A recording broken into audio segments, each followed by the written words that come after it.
In Washington, D.C., poverty has just been criminalized. People who no longer have a home or any options are now being treated as lawbreakers. Only after a harsh government decree were the homeless in the US Capitol plunged into darkness. Tents were flattened, belongings discarded, and an entire community erased from sight as if they had never existed. But that's just what people see on the surface. In this video, we'll peel back the orderly facade that the government is putting up.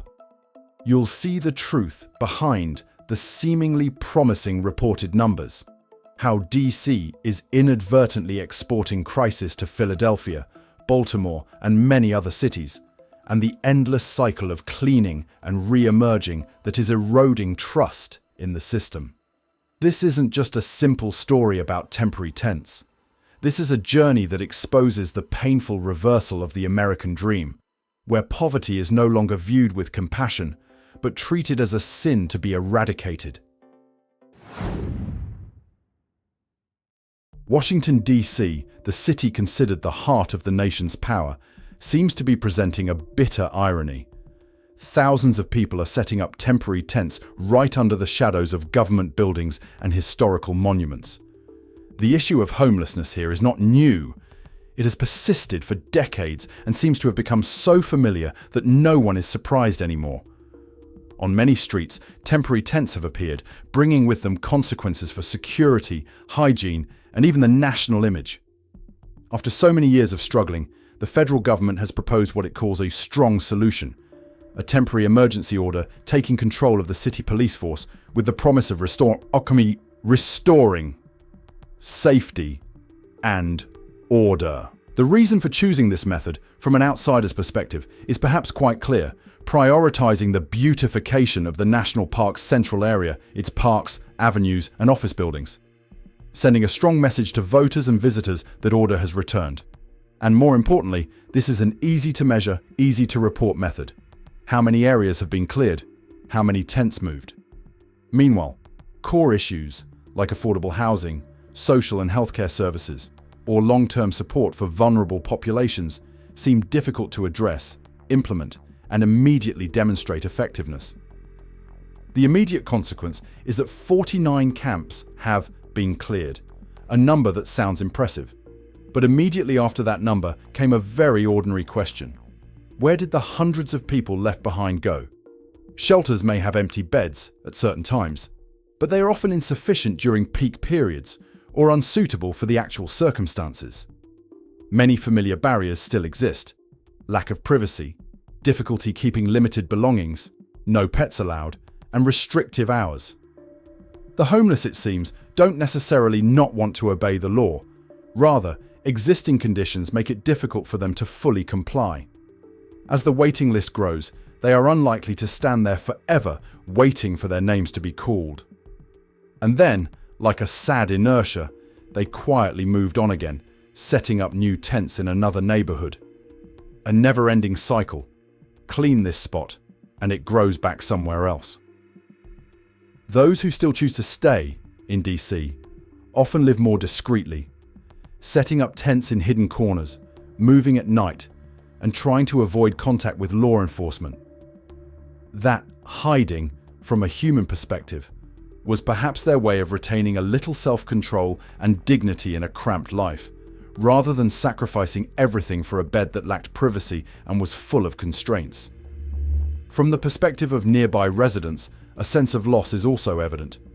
A person living near the former camp bluntly stated, "I had hoped for a more thorough solution, but it seems I was expecting a bit too much." The saying sounds simple, but it seems to hit the nail on the head. People need real change, not just a clean-up that allows the problem to resurface elsewhere. Looking at the bigger picture, the order on the screen seems better, but human life remains uncertain. When order is understood as no longer seeing tents, the system inadvertently encourages displacement of the problem rather than reducing the need for housing. Each time a camp is cleared, it can consume resources for medical care, sanitation, and coordination. More importantly, it may also deepen the rift in trust between residents and the authorities. For many people, especially the elderly, A home is not just four walls, but a minimum control over their lives, keeping their belongings, maintaining their routines, and keeping their companion animals. When shelters don't touch that feeling, they tend to stay outside the system rather than return to it. Washington, D.C. might look tidier after a night of cleaning, but hundreds of people who were displaced still don't know where they'll be tomorrow. This so-called order seems only to shift the problem's position rather than truly solving it. And the question remains, in a city of over 700,000 people, how will the position of those living on the margins be calculated? If one day all your belongings were thrown into the trash in just a few minutes, what would you do? For many homeless people in Washington, D.C., that's the reality that repeats itself after each unannounced camp cleanup. Someone said that as soon as they woke up, everything was already collected. Personal documents, social security cards, old family photos, all the remaining memories suddenly disappeared. A man walking with a cart and two dogs said, "I'm fed up." These things are very important to me, yet they could be discarded at any moment. I feel like I'm also being treated like trash. After the new decree, a series of homeless camps were cleared. But that wasn't a solution. It was a cascade of consequences falling upon people who had already lost too much. People with chronic illnesses lose minimal stability. Just a familiar place to sleep near the hospital is important enough, and when forced to relocate, they struggle to find ways to survive, sometimes just on the cold steps of a church. The pain isn't just about lacking a roof over their heads, but also about the feeling of being excluded from society. After each deportation, many people still haven't left the city. The capital, with a population of 700,000, thus has two worlds existing side by side. Above are brightly lit parks and bustling cafes. Below is a quiet community, as if their presence is something the city doesn't want to see. This shows that in DC, no one is truly outside the circle of crisis. People from the city centre to the suburbs are clearly feeling the impact. A person who once had a small apartment shared, "I lost my home after a health event, and since then I've been struggling to find my way back to a stable life." Another resident was upset. They're just redrawing the map of the crisis, not addressing the root cause. Meanwhile, official figures tell a different story. The 2025 point-in-time count report recorded approximately 5,100 homeless individuals in DC, a 9% decrease from 2024. It sounds promising, but for the residents of the capital, that number doesn't change reality. Tents still spring up, and unease is still present on every street. The gap between statistics and experience is widening, and it's this very gap that is eroding trust in the system. International comparisons further highlight the disparity. In Canada and many European countries, the housing-first model is applied, first ensuring stable housing, and then considering employment or medical treatment. In DC, the sequence seems reversed. Set up the tent first, then figure out where to stay. It's like sweeping dust under the rug in the White House. It looks clean, but the dust is still there. Or like repainting the facade of a house with cracked walls shiny on the outside. But the foundation is weak. It's this very approach that makes many people clearly feel the lack of synchronization and a certain degree of inhumanity in the current policy. For those who have lived most of their lives, the story takes on a different layer of meaning. It evokes a sense of injustice. I've contributed my whole life, but in old age, I'm still precarious, not even sure if I'll have a roof over my head. This is not just a matter of housing, but also of self-esteem, control over one's life, and a sense of recognition. Many social activists emphasize homelessness cannot be solved by force. Sustainable solutions must begin with increasing support resources and approaching the issue with compassion, treating others as we wish to be treated ourselves. No one escapes poverty by being forced. People only have opportunities when they are given respect and are seen as part of the community. That's why many opinions suggest the need for less restrictive solutions. private sleeping areas, flexible hours, luggage storage services, or pet-friendly zones. Those seemingly small factors can determine whether someone chooses to stay in a shelter or return to the streets. Conversely, each eviction creates additional costs: cleanup, coordination, medical care, and more importantly, a crack in the trust between the community and the authorities. The problem in DC isn't a lack of measures, but a lack of the right approach. Enforcement may make the park clean and the streets bright in the short term, but it doesn't answer the big question: where will those people go? And where will they open their eyes tomorrow? Order only makes sense when it goes hand in hand with dignity. And with a city of 700,000 people, the ultimate question remains: if thousands of them are forced to live as if invisible, can we call that order? Why is it that every time a camp is cleared, just a few weeks later, temporary shelters pop up in another corner of the street? This is not a coincidence, but rather seems to be a clear manifestation of an inescapable spiral in which the entire city is trapped. Each clearance, to your own strive, often brings an instant clean picture. Administrative reports easily record data: how many camps were removed, how many huts were dismantled. But if you ask the people living nearby, the answer is often different. They see new tent cities popping up in other parks, other vacant lots, or right under bridges. A long-time resident expressed frustration. They're just moving the problem from one place to another, not actually solving it. This cycle begins with a simple reality: there are never enough shelter beds. When forced to leave their old camp, the homeless are forced to find another place to sleep overnight. The shelter is already overcrowded, the waiting list is long, and living conditions are too restrictive.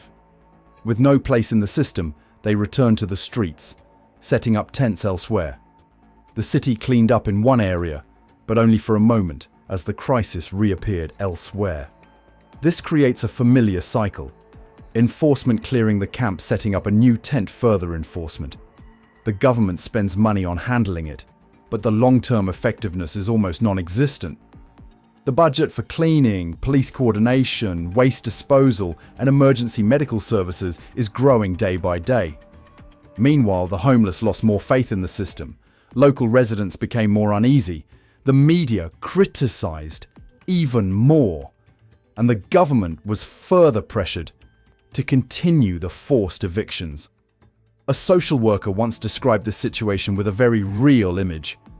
We help some people get into shelters, but just a few days later, they're back on the streets. It's not because they want to, but because the system doesn't have enough space and accompanying services. All the effort just went down the drain. This is the constant helplessness of social workers. They don't object to enforcement, but they understand clearly that without a sustainable solution, all efforts are just like chasing their own shadows. For the elderly community in America, this spiral evokes a very familiar feeling. A country that once prided itself on its ability to solve crises is now letting the most basic issues like housing become an endless battle.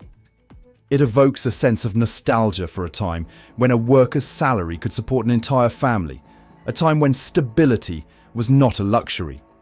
And it also raises concerns about the future of our descendants. If even in the capital city this fundamental issue is still struggling, what chance do smaller cities have of escaping? The irrationality also lies in the way costs and benefits are calculated. Many reports indicate that the cost of continuous evictions can be higher than investing in transitional housing or long-term rental vouchers. But the camp cleanup option is easier to report and easier to present to the media as evidence of order restored. This is the paradox. What is easily seen is often prioritized, while the root causes are overlooked. In the eyes of the homeless, this cycle is no different from a trap. They are forced to move constantly. Their meager possessions can be lost at any time, and access to services is increasingly distant. A man who has lived on the streets for 8 years describes, "I don't dare sleep overnight in the central area. I often have to go back and forth between DC and Virginia to avoid trouble. I'm really tired. These words not only reflect inconvenience, but also demonstrate a loss of trust. When the system doesn't offer practical options, people choose to turn away. Many social activists believe that instead of maintaining the cycle of enforcement, the city should shift its focus to less restrictive solutions. Shelters need to be more flexible with their hours, provide safe spaces for belongings, and even accept pets, as they are the only family many homeless people have. More importantly, they need to be seen as human beings, not as a problem that needs to be erased from the map. And it's at this point that the reflective question arises. If we keep repeating the cycle of clean, reappear, clean again, aren't we just buying time instead of solving the problem? A society that chooses to redraw the map of a crisis to make it look better, instead of healing the root causes, is it truly moving forward? Every time the capital forcefully clears homeless encampments, the nagging question resurfaces. Where will these people go? For the government, bright parks and tidy boulevards are proof of order restored. But the reality is different. The flow of people doesn't disappear. They just shift to another location, and the burden falls on neighbouring communities again. This phenomenon of exporting crises is not new. When a city aggressively enforces regulations, the homeless often seek out less controlled, cheaper places to stay. DC, with the presence of federal and National Guard troops, has become a stifling environment. Many people took cheap buses, trains, or even walked out of the capital. And Philadelphia, Baltimore, or small towns in Pennsylvania became unwilling destinations. Philadelphia is already burdened by Kensington, an area whose image of tents and abandoned streets has appeared in the international press. Now, with the addition of the crowd from DC, the worry increases. A small shop owner near the train station lamented, "Regular customers are becoming fewer and fewer. People are afraid to walk past here. I'm afraid the whole neighborhood will slowly die." This statement reflects not only economic concerns, but also a sense of losing control right in their own homeland. This migration crisis highlights the interconnectedness of the Northeast region. When DC cleans up, the cost doesn't disappear, it just shifts elsewhere. Philadelphia is struggling with increased shelter needs, overcrowded hospitals, and added pressure on the police. Limited capital budgets make local leaders feel powerless, while residents are torn between compassion for the vulnerable and the fear that their own families will be neglected. A single mother in South Philly shared, "I have to work 2 jobs just to afford rent. I feel sorry for the homeless, but I worry the city will abandon us to take care of the influx of people from elsewhere." American history has seen industrial ghost towns when factories closed. Now, that scenario seems to be repeating itself. A city eroded not by a disappearing population, but by small businesses shrinking, tourism declining, and community trust wavering. The irony is that the capital, the center of power, inadvertently became a generator of crisis for the surrounding region. Each time a successful camp cleanup is reported, it's a push of the burden beyond the boundaries. Other cities are forced to bear additional social unrest and economic decline. Many experts are calling this an internal migration crisis, a silent form of movement that is reshaping the social map of the Northeast. Final question. If DC continues to export its burden, how many cities will be the next victims? And are we witnessing new ghost towns right here in the 21st century? Every controversial policy triggers waves of intense reactions.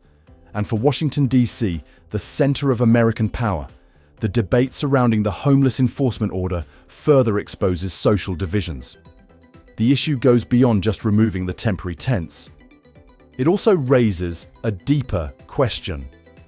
How does society choose to confront an immediate humanitarian crisis? Through cold administrative measures or through compassion and understanding? The first reaction came from the city government itself. Mayor Muriel Bowser announced she will launch an additional investigation to determine the number of homeless people who disappeared from the map after evictions. On paper, it's a logical step. But for many, this statement sounds like chasing one's own shadow. The policy pushed vulnerable people to the margins, and then the system had to go to the trouble of finding them again. That image was both ironic and bitter, reflecting the administrative apparatus's awkwardness when faced with a reality that couldn't be hidden by a few reports or statistics. Social organizations are not silent either. They pointed out a paradox that has persisted for years. Hundreds of millions of dollars in budget are spent on housing programs, yet tents still sprout up in rows outside. A frank representative said, "Every year we add funds and programs." But out there, they're still the same people, with new tents. That statement was like a slap in the face to the belief that simply injecting more money could solve a complex problem, which is deeply intertwined with healthcare, mental health, employment, and even societal discrimination. Within the community, opinions are divided into two extremes. One side supports clearing the camp because they want the park and square to be cleaner and safer for families and tourists. The other side only sees coldness in the approach. A Capitol Hill resident said, "I was hoping for a radical solution, but it seems I expected too much." Moving away doesn't mean the problem disappears. For older people, memories of DC in the 1970s and 80s only make them more nostalgic. In those days, the city was once considered a symbol of democratic faith, where monuments shone as reminders of hope. Now, on the same streets, instead of the light of faith, people are witnessing National Guard troops participating in dismantling tents, as if poverty were a security threat that needed to be suppressed. Meanwhile, religious and charitable groups chose to respond with compassion. Many churches open their doors to overnight guests, provide hot meals, or simply offer them a smile and a listening ear. A pastor made a haunting statement. "If we cannot treat the vulnerable with compassion, what's the point of the gleaming buildings around us?" That question, though simple, touches the depths of the crisis. If society only knows how to argue, impose, and push the poor from one street corner to another, then who is truly protected in this so-called order? Washington, D.C. today is not only a center of power, but also a mirror reflecting the deep-seated conflicts within the United States. The temporary rows of tents, the camps that were cleared and then reappeared, the weary faces hidden among the city streets. All of this created a vortex from which the city could not escape. The new decree, the mass camp clearances, the declining numbers in the reports, all seem to only obscure the fact that thousands of people still haven't found a home to call their own. However, amidst those uncertainties, there are still small glimmers of hope. These are the churches that open their doors, the hands that offer meals, the communities that choose compassion over turning away. It was these very actions that proved that even when the system was struggling, human compassion could still make a difference. The future of DC is not only determined by the Capitol buildings or decrees from above. It will be written based on how this city treats its most vulnerable people. One day, the US Capitol may no longer be remembered for its cycle of foreclosures, but for its ability to turn crises into opportunities to rebuild trust and foster a more inclusive community. That will be the moment when Washington, D.C. truly embodies the image of a city that is not only powerful, but also humane. The views and analyses presented in the video are general, critical, and exploratory observations, and do not substitute for any legal, medical, or social advice. Viewers are encouraged to think independently, discuss, and consult multiple sources before making judgments or taking action. We respect the human rights, privacy, and dignity of every individual, especially the homeless, and are committed to not increasing discrimination or prejudice in any form.